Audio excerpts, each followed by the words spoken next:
Jasmine Taylor sits stunned in the airport terminal, phone still warm in her hand after ending the call that just terminated a billion-dollar contract.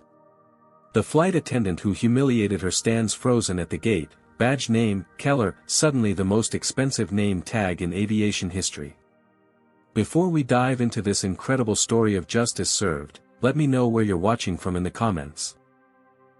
Hit that like button if you've ever witnessed discrimination and subscribe to see more stories of people standing up for themselves against injustice. Now, let's see how one powerful woman turned humiliation into a billion-dollar lesson. Jasmine Taylor checked her Rolex for the third time in 5 minutes. 6:37. Her flight to New York City departed at 7:15, and while cutting it close wasn't her style, today's unexpected traffic jam had other plans. As Chief Investment Officer of Meridian Global Investments, she managed portfolios worth billions of dollars, but she couldn't control Atlanta's notorious rush hour. "You'll make it, Ms. Taylor," her driver assured, weaving through traffic with practiced precision. When they finally pulled up to the departures terminal, Jasmine grabbed her designer carry-on and briefcase. At 42, she carried herself with the confidence of someone who had broken through every glass ceiling placed above her. Her tailored navy pantsuit from a black designer in Brooklyn fit her curvy figure perfectly. She'd chosen it specifically for tomorrow's contract signing. Atlantic Terminal, first-class check-in, Jasmine told the skycap, who took her luggage with a smile. The priority line moved quickly, and soon she was rushing toward her gate, boarding pass in hand. Final boarding call for Flight 1267 to New York LaGuardia, the announcement echoed as Jasmine reached the gate, slightly breathless but composed. The gate agent smiled. "Just in time, Ms. Taylor. We're boarding first class now." Jasmine nodded gratefully and stepped onto the jet bridge. At the aircraft door, a flight attendant with pin-straight blonde hair and a tight smile greeted other passengers warmly but merely glanced at Jasmine's boarding pass before looking past her to the next passenger. "Good evening," Jasmine said anyway, maintaining her professionalism. Inside the cabin, Jasmine located her seat, 3A, window, first row of first class. She placed her briefcase in the overhead compartment and settled into her seat, buckling the seatbelt comfortably across her lap. The same blonde flight attendant, whose name tag read, Karen Simmons, moved through the cabin offering pre-departure beverages to first-class passengers. Jasmine noticed Karen smiling broadly at the white passengers, engaging in pleasant conversation as she served them. "Excuse me," Jasmine said as Karen passed her seat for the third time without offering service. "Could I have a water, please?" Karen seemed to notice her for the first time. "I'll be with you shortly," she replied curtly before turning to serve the white businessman across the aisle. 10 minutes passed. The cabin door closed. Still no water for Jasmine. As the safety demonstration began, Jasmine resigned herself to waiting until after takeoff. She pulled out her phone to send a final email before airplane mode when Karen suddenly appeared beside her seat, speaking loudly enough for the entire first-class cabin to hear. "Ma'am, I need to speak with you about your seating situation." Jasmine looked up, puzzled. "Is there a problem?" Karen's voice remained inappropriately loud. "I'm concerned you might be too big for this seat. First-class seats have weight limitations for safety reasons." The cabin fell silent. Every head in first class turned toward Jasmine. Heat rushed to her face, but years in corporate America had taught her to control her reactions. She took a deep breath. "I fit perfectly in this seat," Jasmine replied calmly, demonstrating by showing the seatbelt secured with room to spare. "The armrests are down completely, and I'm not encroaching on any adjacent space." Karen crossed her arms. "Nevertheless, I'm concerned about comfort for you and other passengers. We might need to move you to economy where there might be 2 adjacent seats available." A white man across the aisle, easily the same size as Jasmine, shifted uncomfortably, but Karen never glanced his way. Inside, Jasmine's emotions churned, rage, humiliation, and underneath it all, the weary recognition of yet another discriminatory encounter. But outwardly, she maintained her composure, her voice steady. "I purchased this specific seat," Jasmine explained. "I fly this route monthly and have never had an issue. There's clearly no problem with my fit in this seat." Karen's smile tightened. "I'll need to get my supervisor." While Karen disappeared to the front, the businessman across the aisle leaned over. "That was completely inappropriate," he whispered. "I've seen her do this before." Jasmine nodded her thanks just as Karen returned with a male supervisor, Anthony Harrison according to his badge. "What seems to be the problem?" he asked, looking between Karen and Jasmine. Before Jasmine could speak, Karen jumped in. "I've assessed that this passenger may need additional seating for comfort and safety reasons." Anthony barely glanced at Jasmine before nodding. "I understand your concern, Karen." "Sir," Jasmine interjected, "I fit perfectly in this seat. The seatbelt is fastened with room to spare. There's no logical reason for me to move." Anthony's expression remained impassive. "Ms. Simmons has made a professional assessment, and we trust our flight attendant's judgment in these matters.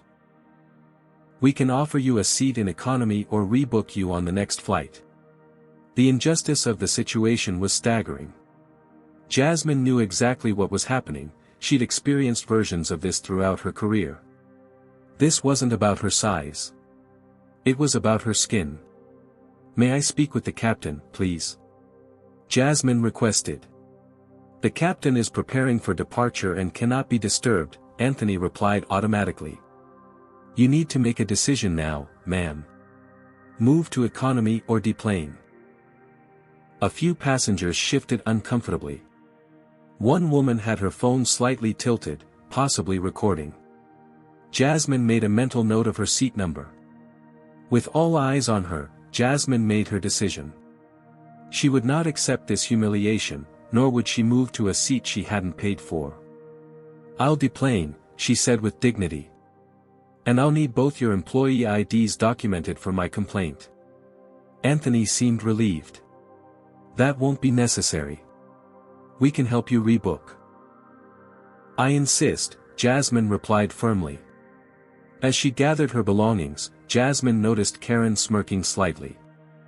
The other passengers avoided eye contact, complicit in their silence. At the aircraft door, Jasmine paused and quietly took a photo of Karen's name tag when she turned to speak with another passenger. Back in the terminal, Jasmine stood alone, her heart pounding with a mixture of rage and determination. What Karen and Anthony didn't know was exactly who they had just humiliated. And what it would cost their airline. 20 years earlier, Jasmine Taylor had sat in a finance class at Howard University when a professor made a prediction that still echoed in her mind: "In this industry, you'll need to be twice as good to get half as far." That prediction had proven frustratingly accurate throughout her career. From her first internship at Goldman Sachs, where she was repeatedly mistaken for janitorial staff despite her immaculate suits, to her first executive position where a client had asked if she was there to take notes, Jasmine had faced discrimination at every rung of the corporate ladder. Now, as Chief Investment Officer at Meridian Global Investments, she controlled investment decisions for a $40 billion portfolio. She had earned her position through brilliance, persistence, and strategic thinking, qualities she was already applying to the situation at hand as she pulled out her phone in the terminal. "Derek, I need alternative transportation to New York immediately," she told her assistant. "What happened?" Derek Johnson asked, concern evident in his voice. "I was just removed from my flight because a flight attendant decided I was too big for my first-class seat," Jasmine explained, her voice controlled despite her simmering anger. "That's outrageous. I'll file a complaint immediately." "Do that, but also find me the name of the passenger in 2B. She was recording the incident." "And Derek? Find out everything you can about Karen Simmons and Anthony Harrison at Atlantic Airways." "On it." "What about your meeting tomorrow?" "It's still happening. Book me on a competitor's flight or get the company jet if necessary. This doesn't change our plans, it just adds a new dimension to them." After hanging up, Jasmine opened her personal laptop and created a new document titled Atlantic Airways Incident. It joined dozens of similar files in a folder labeled Documentation. Throughout her career, Jasmine had meticulously recorded every microaggression, every discriminatory comment, every passed-over promotion. Most remained unused, strategic ammunition stored for the right moment. As she waited for Derek to arrange alternative transportation, Jasmine thought about William Patterson, one of the few black banking executives who had mentored her early in her career. "Document everything," he had told her. "Your word against theirs will never be enough in this industry. Evidence is power." William had helped her navigate the treacherous waters of Wall Street, teaching her when to fight and when to strategically retreat. He was the reason she had achieved her current position at Meridian, where she was now finalizing a massive $1.2 billion investment deal with Stellar Airways, the parent company of Atlantic Airways, the very airline that had just humiliated her. The irony wasn't lost on her. 3 hours later, Jasmine was on a competitor's flight to LaGuardia. By the time she arrived at the Plaza Hotel, it was nearly midnight. Her suite overlooked Central Park, its luxury a stark contrast to the humiliation she'd experienced hours earlier. She kicked off her heels and dialed her daughter's number, knowing Amara would still be awake studying for midterms at Spelman College. "Mom. How was your flight?" Amara's voice brightened Jasmine's mood instantly. "It was educational," Jasmine replied carefully. "Oh. I know that tone. What happened?" Jasmine recounted the incident, keeping her voice steady despite the lingering sting of humiliation. "That's disgusting," Amara said when she finished. "You're filing a complaint, right?" "I'm considering my options." "Mom, you always tell me to stand up against injustice. This is textbook discrimination." "It's complicated, sweetheart. The airline's parent company is Stellar Airways. We're about to sign a $1 billion investment deal with them tomorrow." Silence hung between them for a moment. "So you're just going to let it go?" Amara finally asked, disappointment evident in her voice. The question struck Jasmine like a physical blow. For years, she had taught Amara to stand up for herself, to never accept discrimination. What message would she send by ignoring this incident for business reasons? "No," Jasmine decided aloud. "I won't let it go. But I need to handle this strategically." "That's the mom I know," Amara said, relief in her voice. "Make them regret it." After hanging up, Jasmine stared out at the glittering Manhattan skyline. Tomorrow's meeting had just become about much more than a business deal. It had become a test of her principles, and Stellar Airways' commitment to their much-touted values of inclusion and respect. She thought about the countless other black women who faced similar treatment daily without her level of power or influence. Who spoke up for them? What changed for them? Before climbing into bed, Jasmine sent one last text to Derek: "Pull every discrimination complaint filed against Stellar and its subsidiaries for the last 5 years. And get me everything on CEO Bradley Sullivan's public statements about diversity." Tomorrow would not go as Stellar Airways expected. Not at all. Stellar Airways had built its reputation as America's friendly skies carrier, with advertising that emphasized customer service and their commitment to treating passengers like family. Behind that friendly facade, however, lay a troubling history that Jasmine's team had uncovered overnight. Since 2020, Stellar had faced 27 discrimination lawsuits, 15 of which were settled confidentially. Their diversity statistics showed black employees made up only 4% of leadership positions despite comprising 17% of their workforce. Most telling was an internal memo Jasmine's contact had leaked, a training document that included passenger profiling guidelines that disproportionately flagged passengers of color for additional scrutiny. None of this information appeared in CEO Bradley Sullivan's frequent public statements about Stellar's industry-leading diversity commitment. Just 3 months ago, he had accepted an award for corporate inclusion, giving a speech about creating a welcoming environment for employees and passengers of all backgrounds. Jasmine reviewed this information in her hotel room before dressing for the morning meeting. She selected a crimson power suit with gold accessories. Colors of strength and wealth. Her natural hair was styled in a sophisticated updo that made no concessions to white corporate norms. Today, she wanted her blackness visible and undeniable in the boardroom. At precisely 9:30, Jasmine entered Stellar Airways' Manhattan headquarters, a gleaming skyscraper with their logo emblazoned across the top. The receptionist directed her to the executive floor, where Derek was already waiting with her presentation materials. "Everything's prepared," he whispered as they walked toward the boardroom. "The witness from the flight sent the video. It's clear as day what happened." "Perfect," Jasmine nodded. "And Sullivan?" "Expected to join halfway through. He wants to make a grand entrance for the signing."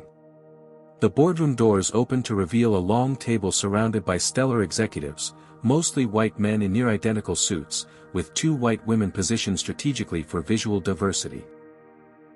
CFO Michael Reynolds rose to greet her. "Ms. Taylor, welcome to Stellar," he said, extending his hand. "We're thrilled to finalize our partnership today."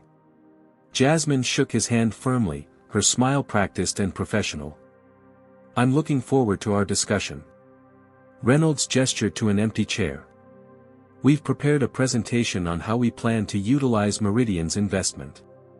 Our expansion into Asian markets is particularly exciting." As the executives launched into their presentation, Jasmine observed the subtle dynamics at play.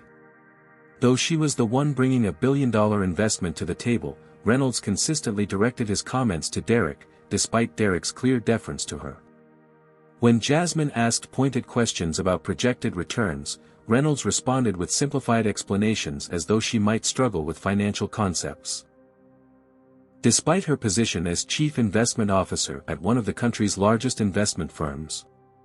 And of course, Reynolds continued, "We've allocated substantial resources to our diversity initiatives, which I know is important to your firm." "Indeed," Jasmine replied coolly. "I'd be interested to hear more about those specific initiatives." Reynolds hesitated briefly. "We can certainly have our HR director provide details after the signing. Speaking of which..." He glanced at his watch, "Our CEO should be joining us shortly for the formal agreement." On cue, the boardroom doors swung open, and Bradley Sullivan strode in, his presence immediately commanding attention. At 58, Sullivan cultivated the image of a modern executive, silver hair precisely cut, tailored suit suggesting wealth without ostentation, and a practiced smile that appeared genuine at first glance. "Ms. Taylor," he greeted warmly, approaching with extended hand. "It's a pleasure to finally meet you. Your reputation precedes you." "As does yours, Mr. Sullivan," Jasmine replied with a measured smile. Sullivan took his place at the head of the table. "I understand we've gone through the preliminaries. Shall we move to the exciting part? I believe legal has prepared the final documents." The company's legal counsel distributed folders containing the investment agreement. 30 pages of terms that would transfer $1.2 billion from Meridian to Stellar in exchange for significant equity and board influence. Jasmine had negotiated these terms herself over 6 months, ensuring Meridian's interests were protected while providing Stellar the capital they desperately needed for expansion. Reynolds signaled to an assistant, who wheeled in a cart with champagne and glasses. "We thought a small celebration would be appropriate." Sullivan beamed as the contracts were placed before them. "This partnership represents the future of Stellar Airways. With Meridian's investment, we'll expand our fleet, enhance our services, and strengthen our position as America's premier airline." Pens were distributed. The room hummed with anticipation. Sullivan signed with a flourish, then slid the contract toward Jasmine.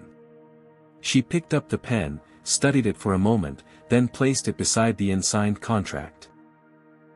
"Before we finalize this agreement," Jasmine said calmly, "there's something I'd like to discuss."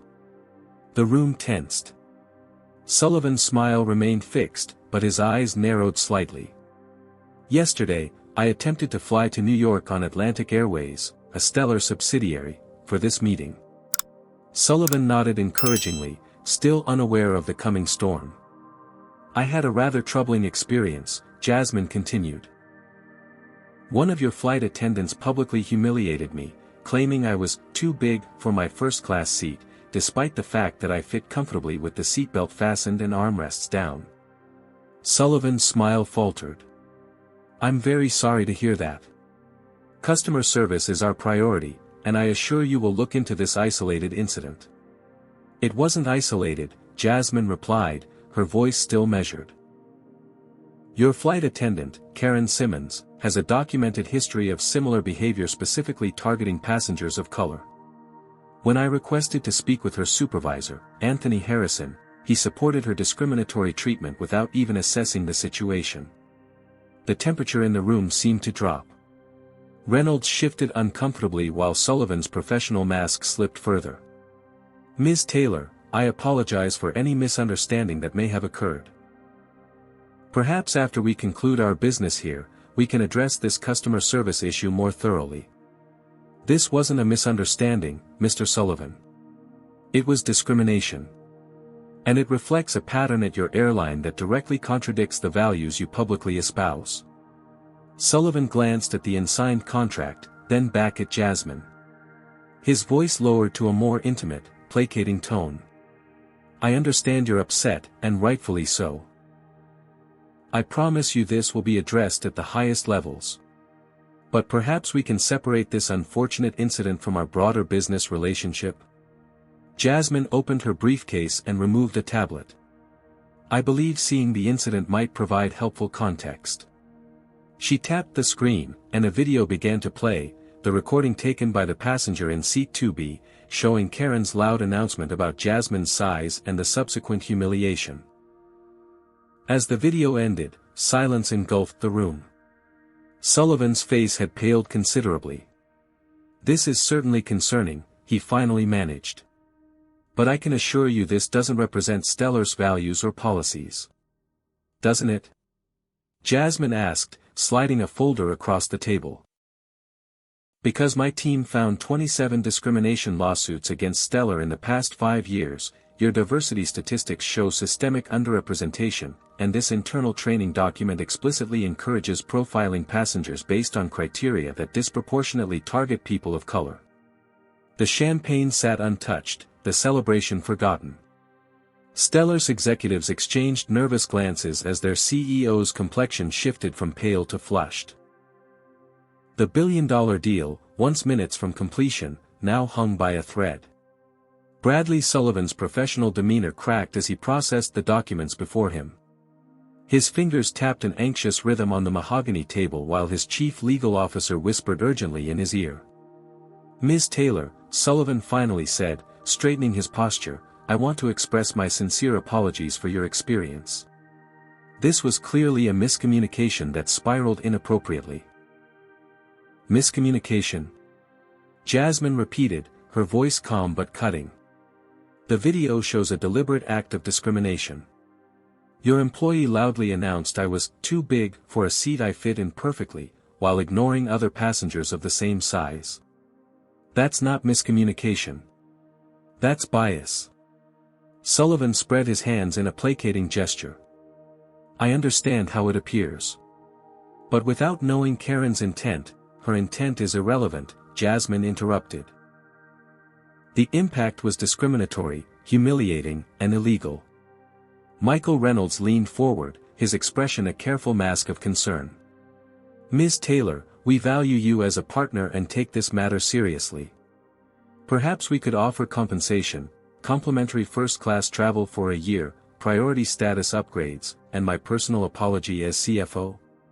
Jasmine smiled thinly. I'm not interested in perks, Mr. Reynolds. I'm interested in accountability. Sullivan cleared his throat. What exactly are you looking for, Ms. Taylor? 3 things.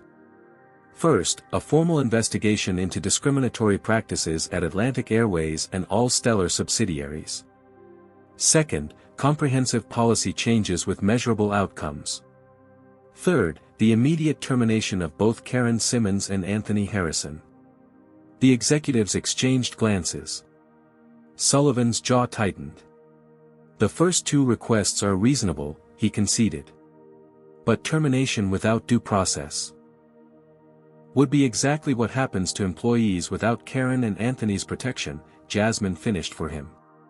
My team found 4 complaints against Karen for similar incidents. All dismissed. Anthony has a pattern of upholding discriminatory actions by white employees against passengers of color. Sullivan's expression hardened. We have procedures for employee discipline that must be followed. Procedures that consistently fail to address discrimination, Jasmine countered, sliding another document across the table. 7 black flight attendants filed complaints against Anthony last year alone. All were dismissed. The legal counsel whispered something to Sullivan, who nodded slightly. Ms. Taylor, Sullivan said carefully, while I appreciate your concerns, I hope you recognize the importance of this deal to both our companies. Meridian's investors are expecting this partnership. Stellar needs this capital for our expansion. Perhaps we could find a middle ground that addresses your concerns without such drastic measures as immediate terminations. The implied threat hung in the air, a reminder of Jasmine's fiduciary responsibility to Meridian's investors. She felt her phone vibrate with an incoming call, William Patterson, her mentor. She ignored it for now. Mr. Sullivan, I'm well aware of my responsibilities to Meridian. I'm also aware that investing in a company with Stellar's pattern of discrimination represents significant risk. The next person Karen humiliates might not be in a position to simply walk away. The resulting lawsuit could significantly impact Stellar's value and our investment. Sullivan's expression darkened. Are you threatening to withdraw from our agreement over a single incident?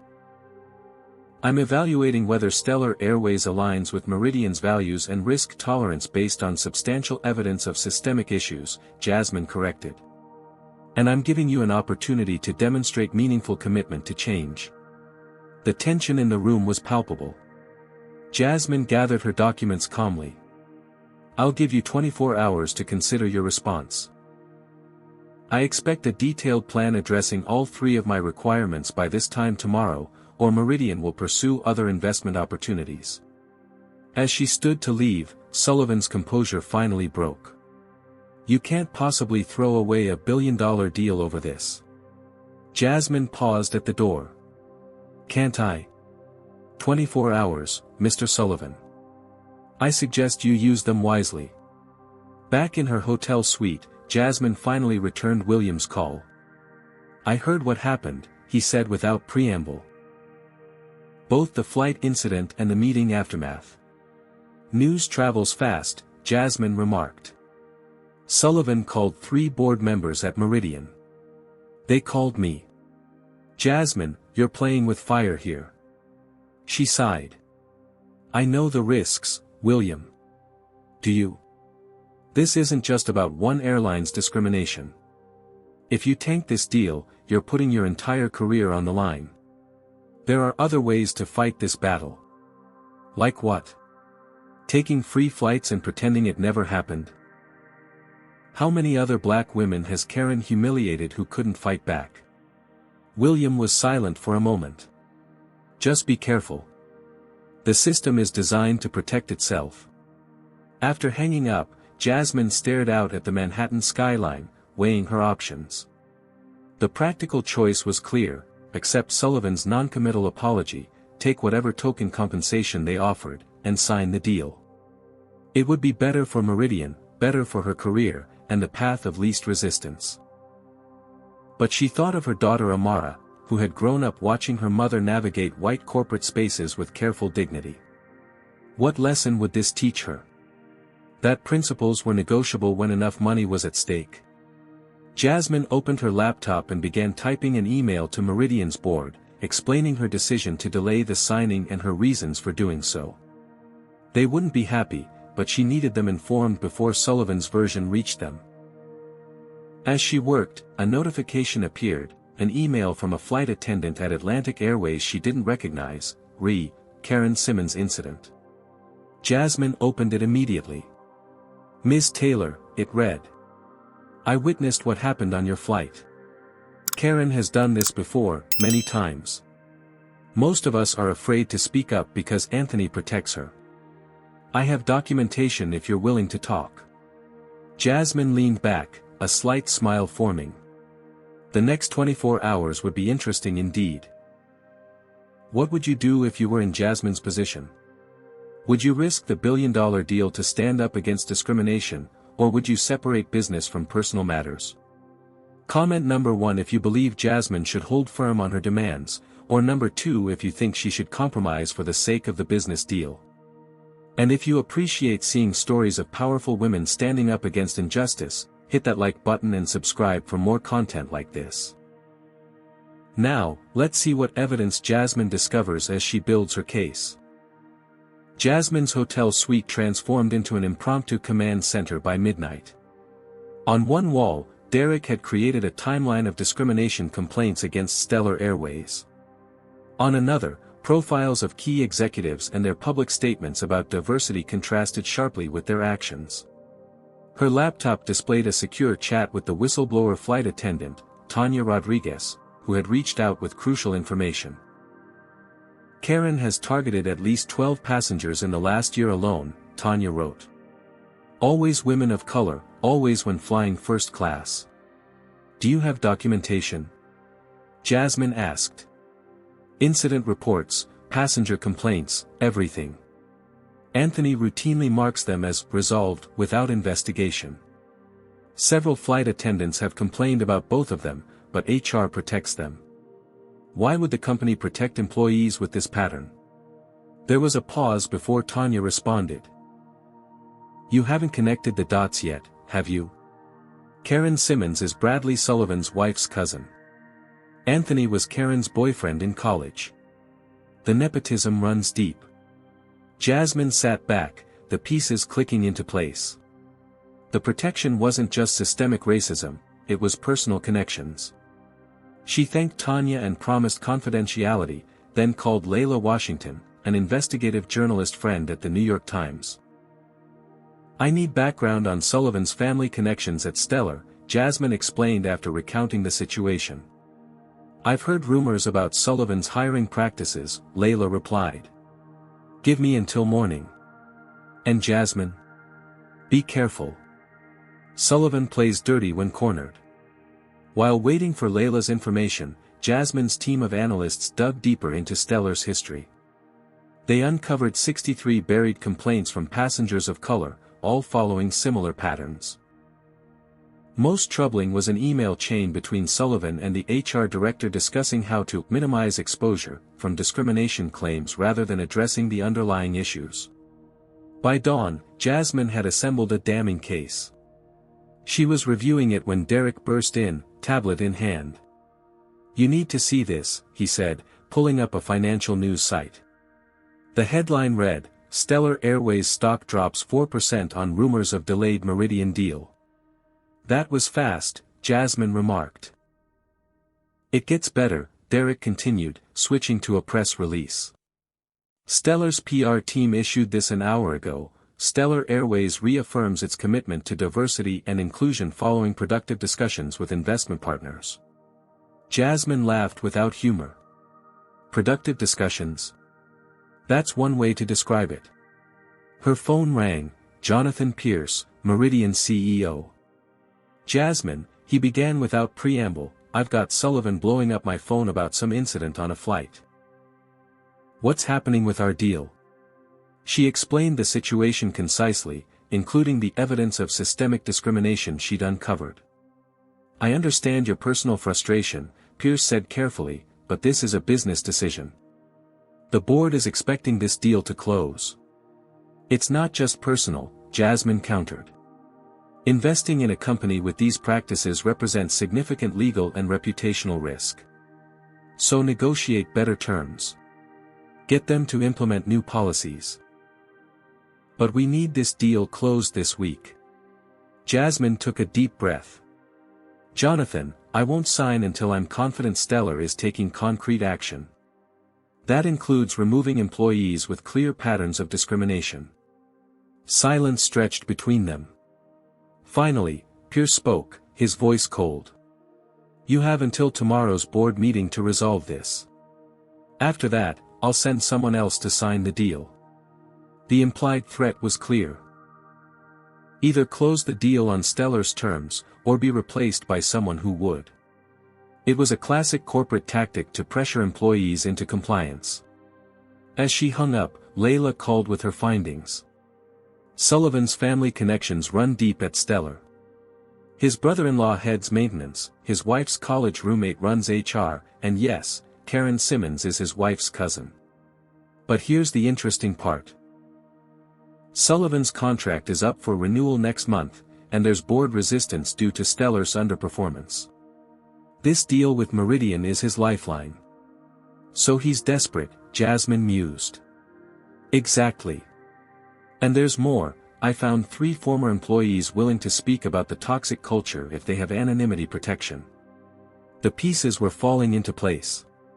Sullivan needed this deal not just for Stellar, but for his personal job security. That gave Jasmine leverage, but also made him dangerous. As if confirming her thoughts, a message arrived from her hotel's front desk. A bouquet had been delivered. The card read simply, "Reconsider. Some battles aren't worth fighting. A friend." The implied threat sent a chill through her, but also strengthened her resolve. She was making powerful people nervous, which meant she was on the right track. Her phone buzzed with an unexpected call from Amara. "Mom. I'm at LaGuardia." "What? Why aren't you at school?" "I saw the news about Stellar's stock drop and connected the dots." "You're standing your ground, aren't you?" "I wanted to be here." Emotion tightened Jasmine's throat. "You should be studying for midterms. This is more important. You taught me to fight for what's right, and now you're doing it on a scale that could change things for everyone. I'm coming to the hotel." After hanging up, Jasmine stood at the window, watching the city awaken. The stakes had grown beyond a single incident of discrimination or even one company's practices. This had become about whether corporate power could be leveraged to create meaningful change, and whether she was willing to risk her career to make it happen. Her contemplation was interrupted by another call, this time from Sullivan himself. "Ms. Taylor," his voice oozed false congeniality, "I've been reflecting on our conversation. I'm prepared to offer significant concessions to address your concerns." "I'm listening," Jasmine replied neutrally. "We'll conduct a full investigation, revise our policies with input from diversity consultants of your choosing, and place both employees on administrative leave pending review." It was more than she'd expected, but still fell short. "Administrative leave isn't termination, Mr. Sullivan. We have procedures that must be followed," he insisted. "But I'm also prepared to offer you something substantial, a seat on Stellar's board of directors, where you can personally oversee our diversity initiatives." The offer was calculating, a way to make her complicit in their system while appearing to address her concerns. It was also potentially valuable for Meridian, giving them direct influence over a major investment. "I appreciate the offer," Jasmine said carefully. "I'll consider it as part of a comprehensive response. I still expect your formal proposal by this afternoon." After ending the call, Jasmine contacted Dr. Elaine Chambers, a corporate ethics expert she'd consulted in the past. "He's trying to buy you off with power instead of addressing the underlying issues," Dr. Chambers observed after hearing the situation. "The question you need to ask yourself is whether accepting a board seat would give you more leverage to create change, or whether it would simply legitimize their current practices." The question resonated with Jasmine. Was she fighting for personal vindication, or for systemic change? And which approach would actually make a difference? Her reflection was interrupted by Derek rushing in with breaking news: Phoenix Air just announced a major expansion but needs capital. Their CEO Diana Foster is in New York today. Phoenix Air was Stellar's smaller competitor, known for its progressive policies and genuine commitment to inclusion.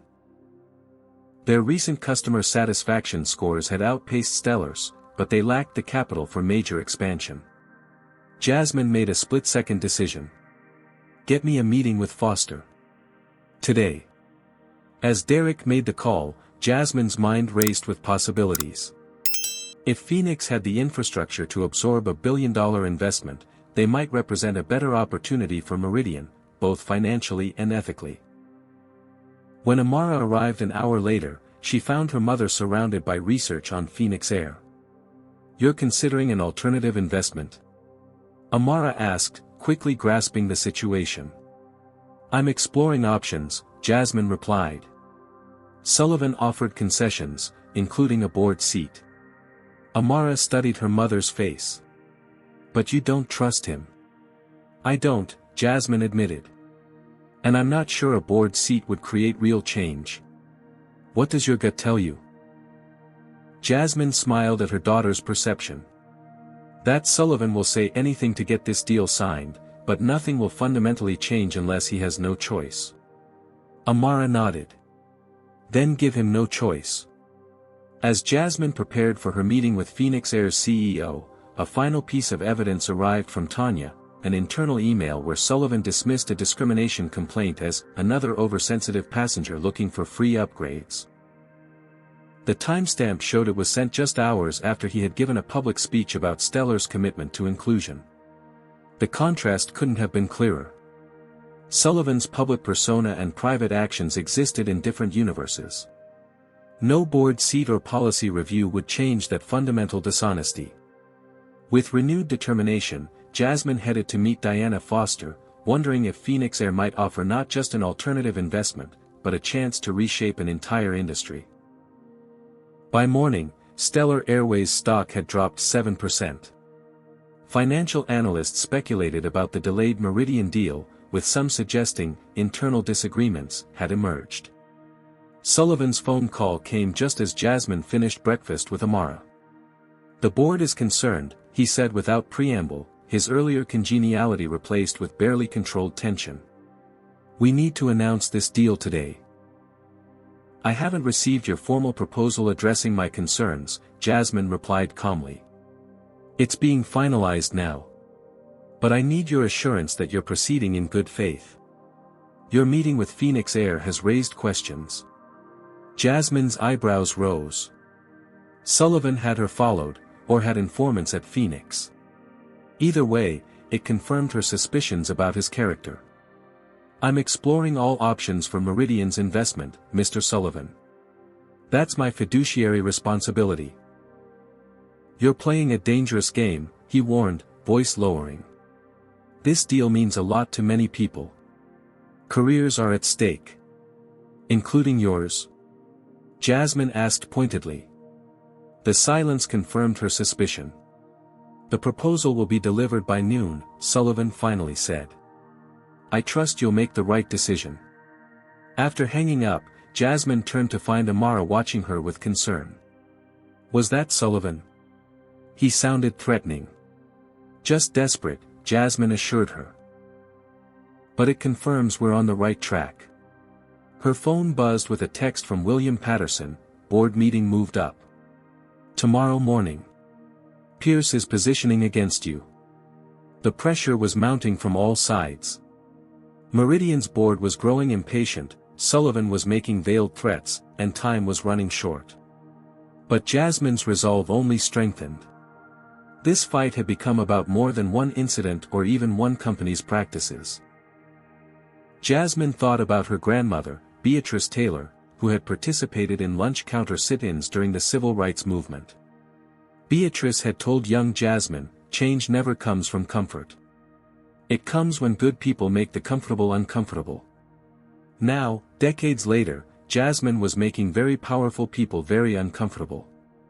Her meeting with Phoenix Air's CEO Diana Foster had been revealing. Unlike Sullivan's performative diversity talk, Foster's company had implemented concrete practices, transparent pay structures to prevent racial wage gaps, promotion metrics that eliminated bias, and a zero-tolerance policy for discriminatory behavior that applied equally to all employees regardless of connections. Most impressively, when Jasmine described her experience on Atlantic Airways, Foster didn't immediately promise it could never happen at Phoenix. Instead, she acknowledged, "We're not perfect. We still have incidents. The difference is how we respond to them." Phoenix needed capital for expansion but lacked Stellar's problematic baggage. Their financials were solid, their growth potential significant. They represented a viable alternative, possibly even a superior investment opportunity. As Jasmine and Amara reviewed the Phoenix Air materials, Derek arrived with a thick envelope, Sullivan's formal proposal. It offered administrative leave for Karen and Anthony pending a 30-day investigation, revised training protocols, and a new oversight committee chaired by Jasmine herself. It looked substantial on paper, but Jasmine recognized the corporate playbook, promise reviews that would eventually clear the employees, implement training that would be forgotten within months, and create committees that would gradually lose authority. She had seen this pattern throughout her career. The appearance of action designed to placate without creating meaningful change. Her phone rang again. Jonathan Pierce. Sullivan just sent me their proposal, he began. It addresses all your concerns. The board expects you to proceed with the deal. It offers process without guarantees, Jasmine countered. And I've identified a potentially better investment opportunity with Phoenix Air.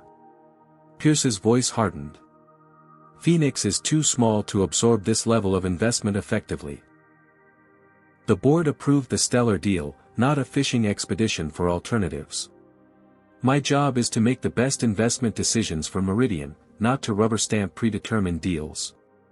Your job, Pierce said coldly, is to follow board directives. Sign the Stellar deal by close of business today, or I'll send someone who will.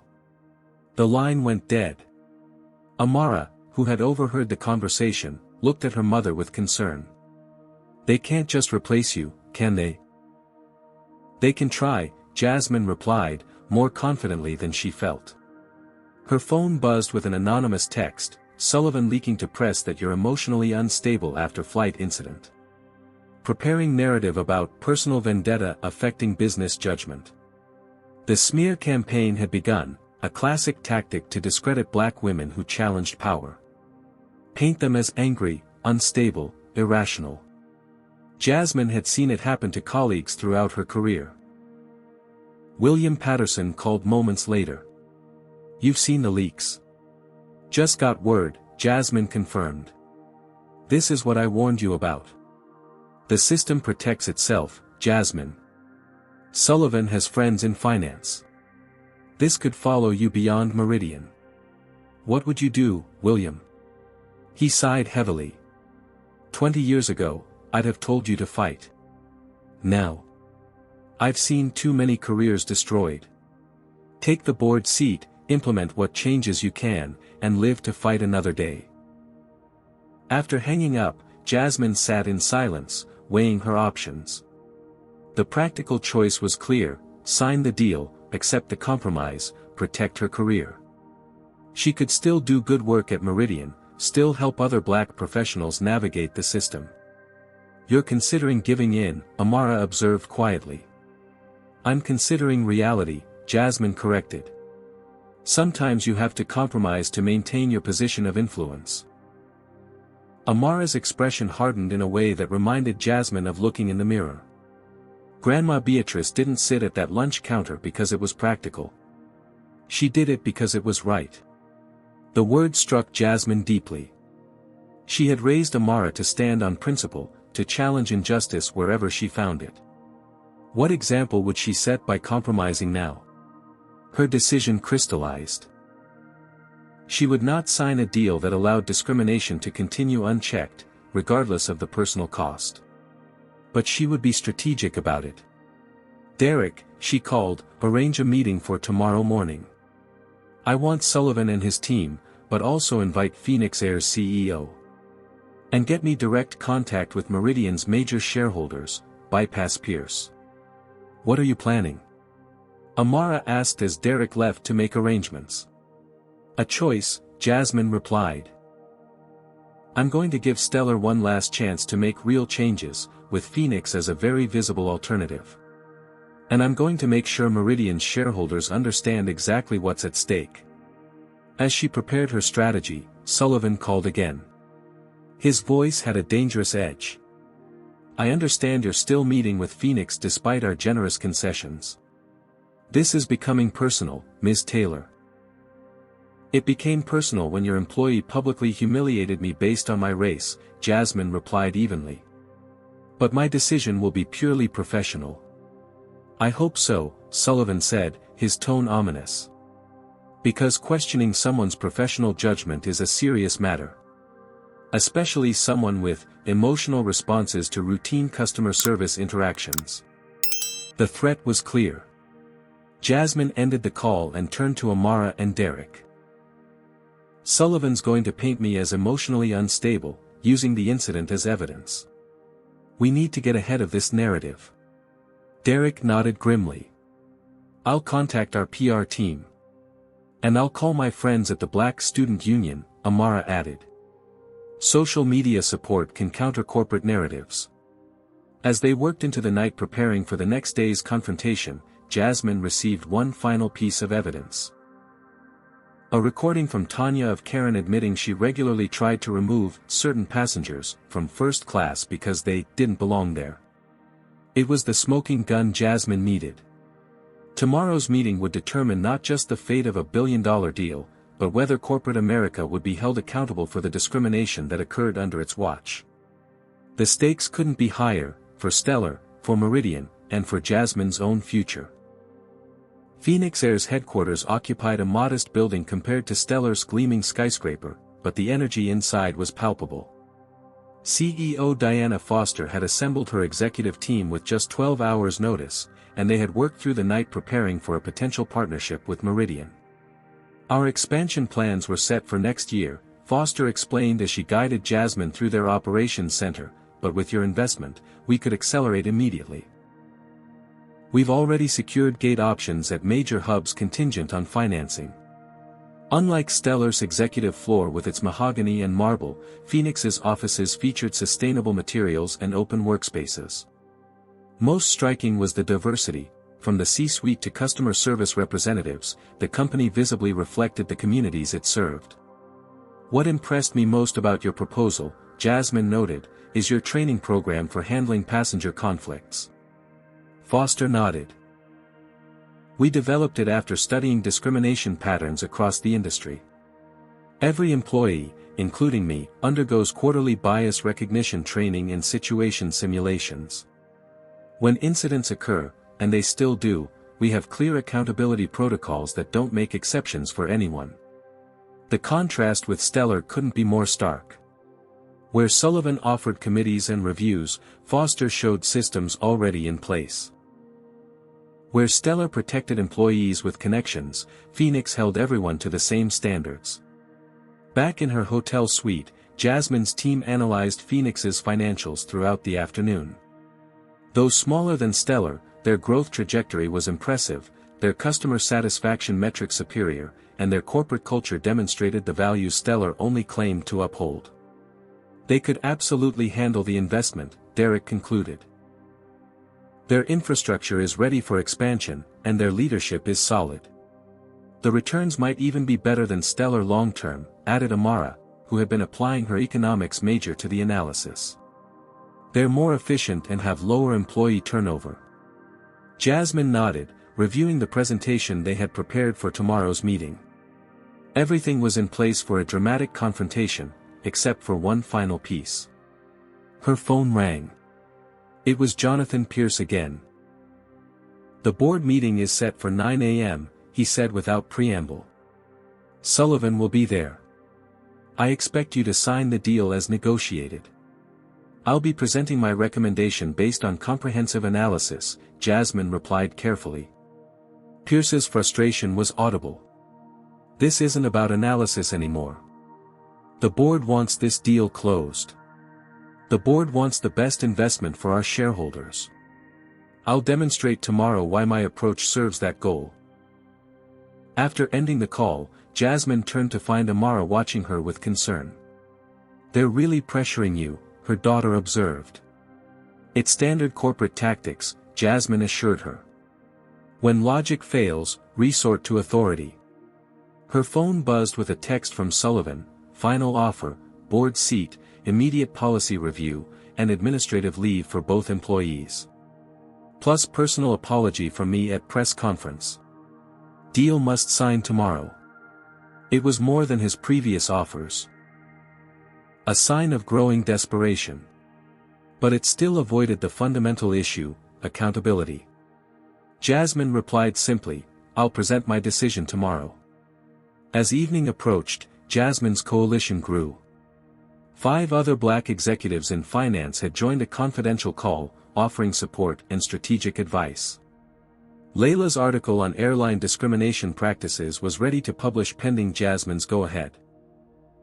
And most surprisingly, 3 Meridian board members had reached out privately, curious about her alternative investment proposal. The tide was turning, but Sullivan had one final card to play. His call came just after dinner. "Ms. Taylor," his voice had lost all pretense of cordiality, "I wanted to speak frankly, outside official channels. I'm listening. I understand you feel the incident on our airline was unpleasant. But I worry you might be exaggerating its significance due to personal sensitivity." Jasmine's grip tightened on the phone. "Are you suggesting I imagined being discriminated against, Mr. Sullivan? I'm suggesting that in high-pressure situations, perceptions can become distorted. What one person sees as discrimination, another might view as routine customer service." "The video evidence seems quite clear," Jasmine countered. "Videos can be misleading without context," Sullivan replied smoothly. Karen was simply following procedures for passenger comfort. Procedures she only applied to me, not to white passengers of similar size. Sullivan's tone hardened. "Ms. Taylor, let me be direct. If you tank this deal over what was clearly a misunderstanding, it will raise serious questions about your professional judgment. Questions that could follow you beyond Meridian." The threat hung in the air between them. Sullivan was playing his final card, threatening her entire career. "Thank you for your candor, Mr. Sullivan," Jasmine replied coolly. "I look forward to our meeting tomorrow." After hanging up, she turned to Derek and Amara. "He's recording our conversations, trying to get something he can use against me." "Classic manipulation tactic," Derek agreed. "He's desperate." Jasmine nodded, then made a decision. "Call Layla. Tell her to publish the article tonight. And send the recording of this call to our legal team." Sullivan had crossed a line, and Jasmine was done playing defense. Tomorrow's confrontation would proceed on her terms, not his. As midnight approached, final preparations were complete. The evidence was organized, Phoenix's proposal was polished, and Jasmine's strategy was set. Whatever happened tomorrow would ripple beyond one company or one investment. It would send a message about whether corporate America could continue hiding discrimination behind procedures and policies. Amara hugged her mother before heading to her adjacent hotel room. "No matter what happens tomorrow, I'm proud of you. Even if I lose my position at Meridian?" Jasmine asked. Amara smiled. "Especially then. Because it would mean you valued justice more than power." Left alone, Jasmine stood at the window overlooking Manhattan's glittering skyline. The buildings represented billions in corporate wealth, systems built over centuries that consistently protected those with privilege while creating barriers for everyone else. One investment decision wouldn't change those systems overnight. But it could create a crack in the foundation. And sometimes, that's where transformation begins. Tomorrow would determine whether her career continued its ascent or crashed against the rocks of corporate resistance. But regardless of the outcome, Jasmine knew she would sleep soundly tonight, her integrity intact. The Meridian boardroom hummed with tension. On one side sat Stellar's executives, Sullivan at their center with Karen Simmons and Anthony Harrison conspicuously absent. On the other side, Phoenix Air's team waited quietly, their presence alone a statement of Jasmine's intentions. Meridian's board members lined the head table, expressions ranging from curiosity to outright hostility. Jonathan Pierce opened the meeting with barely concealed irritation. "We're here to finalize the investment agreement with Stellar Airways that was approved by this board 2 months ago. Ms. Taylor has requested this special session to address certain concerns. All eyes turned to Jasmine as she stood, impeccably composed in a deep purple suit that conveyed both power and purpose. Thank you, Mr. Pierce. Before we proceed with any signing, I need to present critical information that impacts this investment decision. Sullivan shifted uncomfortably as Jasmine activated the room's display screen. The video from the flight appeared, Karen loudly announcing Jasmine was too big for her seat while ignoring similarly sized white passengers, Anthony supporting the discrimination without investigation, and Jasmine's dignified exit from the aircraft. This incident occurred as I was traveling to New York for this very deal, Jasmine explained.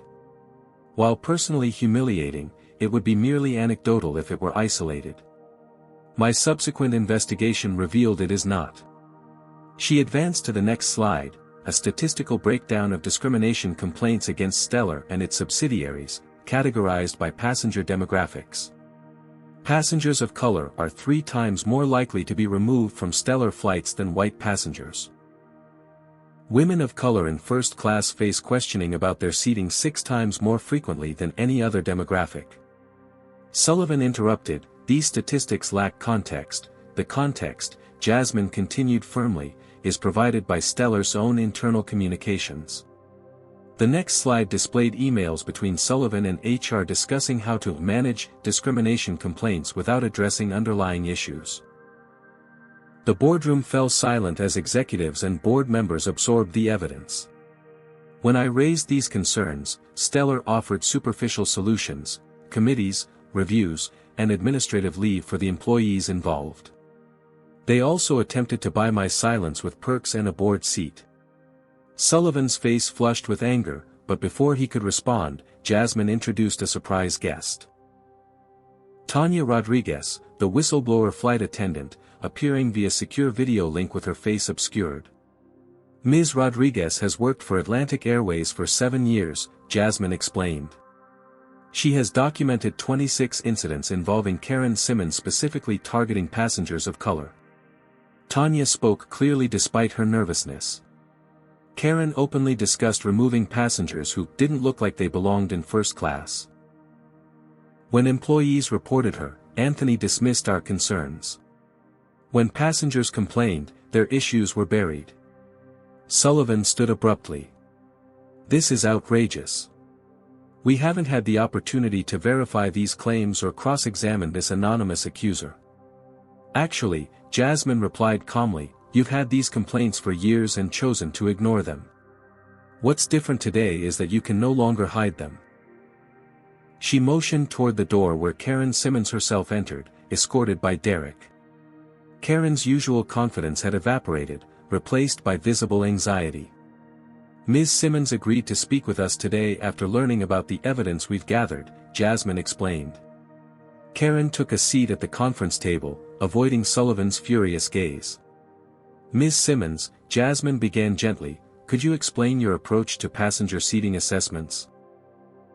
Karen glanced nervously at Sullivan before responding. We have discretion to ensure proper fit in premium cabins. I was following what I understood to be company guidelines. And how do you determine which passengers to assess?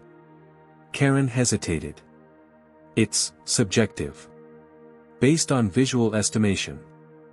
Have you ever removed a white male passenger for size concerns? I don't recall any specific instances. But you've removed multiple women of color? Karen's discomfort was palpable. Yes. Why is that, Ms. Simmons? After a long pause, Karen finally spoke the truth that everyone in the room already knew. Because they're easier targets.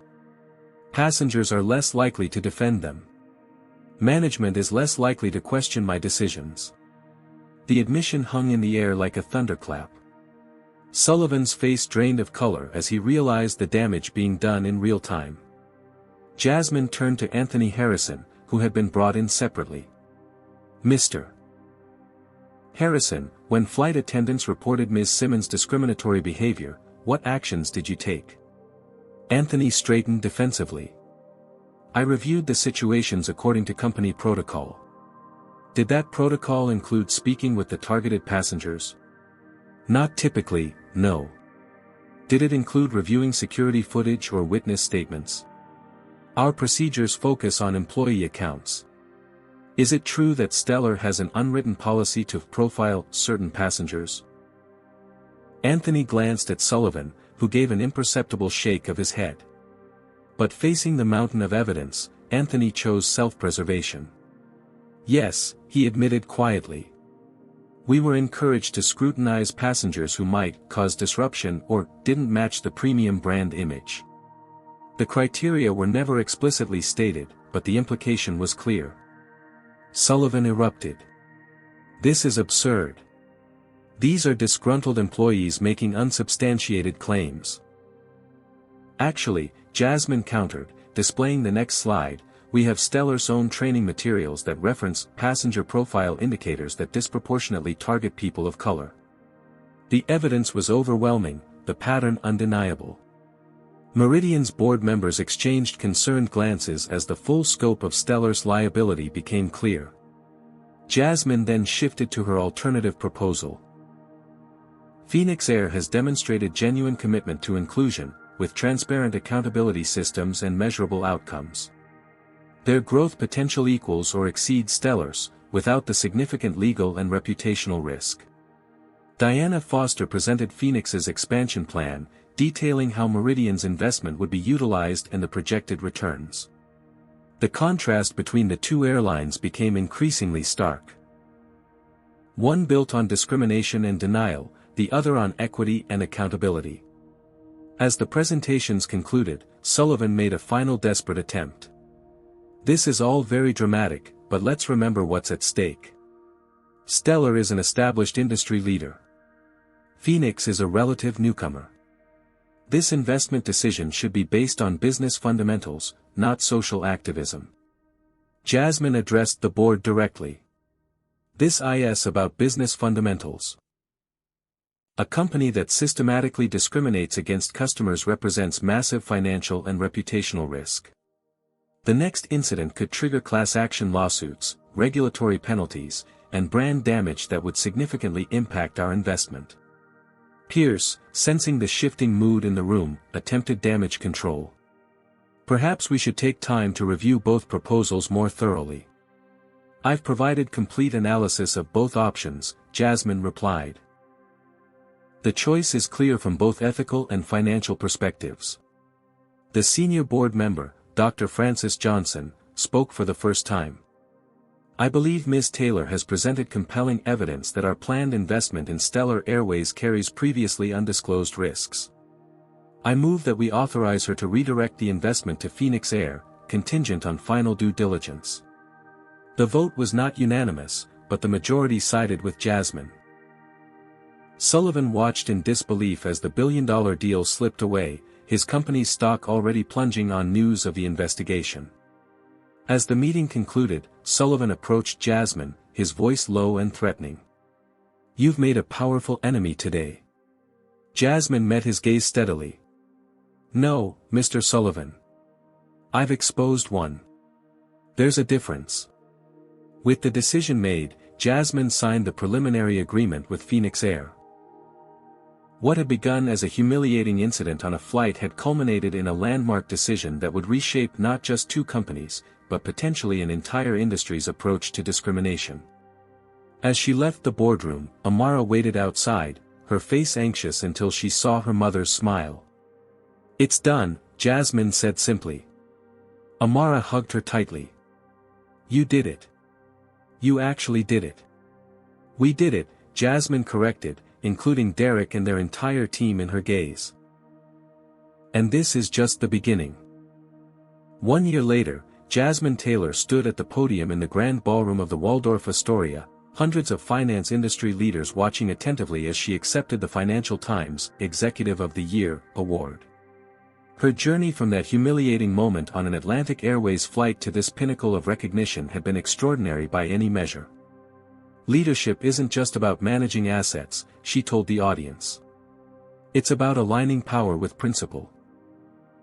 About recognizing that true fiduciary responsibility includes considering not just what investments can earn, but what values they uphold. In the 12 months since redirecting Meridian's billion-dollar investment from Stellar to Phoenix Air, both companies had experienced dramatic transformations. Phoenix had expanded operations to 17 new cities, increased their fleet by 30%, and implemented industry-leading inclusion training that other airlines had begun to adopt. Their stock had risen 42%, making Meridian's investment one of the most successful in the firm's history. Most significantly, Phoenix had introduced the Accountability Guarantee, a transparent system where discrimination complaints were independently reviewed and resolved with clear consequences. Stellar Airways had faced a reckoning. Sullivan had resigned under pressure 3 months after losing the Meridian deal, as shareholders demanded accountability for both the discrimination scandal and the subsequent financial losses. Karen Simmons no longer worked in aviation, having finally faced consequences for her actions. She had found employment at a small regional airline, where strict oversight kept her behavior in check. Anthony Harrison had faced an even more significant career adjustment. After a period of unemployment, he had accepted a position with a corporate training firm specializing in bias recognition, his first-hand experience with discrimination now being channeled, ironically, into prevention efforts. The most profound changes, however, had come from within the industry itself. What journalists had dubbed the Taylor Standard had become a benchmark for corporate accountability across multiple sectors. Companies now faced increasing pressure to demonstrate not just performative diversity statements, but measurable actions and transparent reporting. Jasmine herself had been promoted to CEO of Meridian Global Investments 6 months after the Phoenix deal, when Jonathan Pierce stepped down amid revelations about his own problematic leadership practices.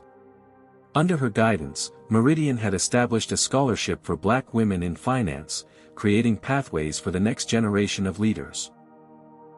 After the award ceremony, Jasmine met William Patterson for dinner. Her former mentor had initially criticized her decision to risk the Stellar deal but had since become her strongest advocate. "I underestimated you," he admitted over dessert.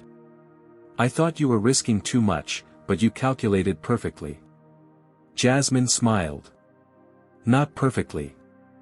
I didn't anticipate becoming CEO quite so quickly.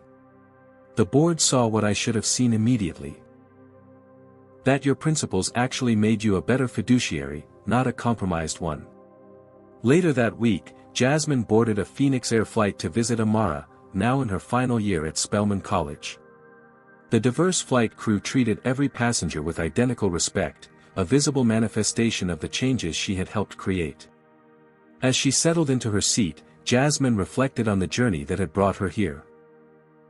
One humiliating incident could have been swallowed in silence, absorbed as just another indignity in a career filled with them. Instead, it had become a catalyst for transformation that rippled far beyond one flight or one company. The flight attendant approached with a pre-departure beverage. "Ms. Taylor, it's an honor to have you on board. Everyone at Phoenix knows how instrumental you've been in our growth." "Thank you," Jasmine replied. "But the real credit goes to your leadership for building a company worth investing in." After the attendant moved on, Jasmine opened her laptop to review applications for the Taylor Scholarship. Hundreds of young Black women had applied, each hoping to follow the path she had helped clear. Among them would be future executives, innovators, and change-makers who would face their own moments of choice between pragmatism and principle. She thought about what she would tell them if she could. That power, when wielded with principle, could transform systems. That one person's refusal to accept discrimination could create ripples affecting thousands. That sometimes, the most powerful business decision was also the most ethical one. The plane accelerated down the runway and lifted into the sky, carrying Jasmine toward a future she had helped reshape, not just for herself, but for everyone who would come after her. Jasmine's story teaches us that real change requires both courage and strategy. When facing discrimination, documenting everything creates leverage that emotion alone cannot. True power comes not just from wealth or position, but from the willingness to risk them for principle. The most effective accountability isn't just punishing wrongdoers but creating systems that prevent future harm. This narrative shows that discrimination persists not because of a few bad apples, but because entire systems protect and enable them. When companies value connections over conduct, prejudice becomes policy in practice, regardless of public statements. Meaningful change requires more than committees and training, it demands consequences that reach every level, regardless of relationships. Perhaps most importantly, Jasmine's journey reminds us that each person who refuses to accept discrimination creates possibility for everyone who follows. By standing firm when compromise seemed more practical, she transformed not just one company but an entire industry's approach to accountability. Her example proves that ethical leadership and business success aren't opposing forces, they're mutually reinforcing when pursued with integrity and vision. What would you do if you faced discrimination like Jasmine did? Would you have the courage to stand up against an entire system, even if it meant risking your career? Share your thoughts in the comments below. If this story of courage and accountability inspired you, please hit the like button, subscribe to our channel for more powerful stories of justice, and share this with someone who needs to hear that one person truly can make a difference. Thank you for watching, and remember, your voice matters, your actions create change, and sometimes the most powerful word in the English language is simply no.